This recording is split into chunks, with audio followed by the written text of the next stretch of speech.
আমাদের এই বিচ্ছুটার পায়ে লেগেছে কালকেরে, আলমারির মধ্যে পা চিপকে গেছে। তো কাল সারাদিন ও বেরোতে পারেনি, প্রচণ্ড কষ্ট পেয়েছে বেচারি। ওষুধ কিনে এনে খাইয়েছি, মলম লাগিয়েছি। এখন কেমন বদমাশি করতে শুরু করেছে।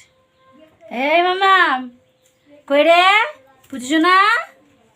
আর এই দেখুন আর একজন আমার হাতে এসে বসে আছে। এই দেখুন, দেখতে পাচ্ছেন? এ তো একদম বদমাশির বন্ধ নেই। হ্যাঁ বুঝিস না? কই রে, কই রে? আয় আয় আয় আয় আয়, ছুটা আয় আয় আয়। ও বাবা, আছো আছো আছো আসো আসো মামা আসো। আরেকজন চলে এসছে আমার কাছে, আসো আছো আছো আছো আসো বাবা। হ্যাঁ আরেকজন উঠে গেছে। ও বাবা রে, পা ব্যথা মামা, পাটা ফুলেছে দেখতে পাচ্ছেন? পাটা বেচারির খুব কষ্ট পাচ্ছে বেচারি। ওলে আর একজন আমার হাতে চলে এসেছে। এই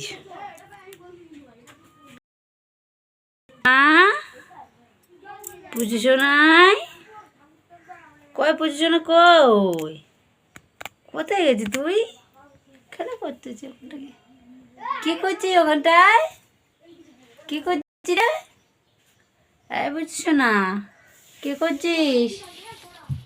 ওলে ওলে, তোমার হাতে করে ঘুরতেছো?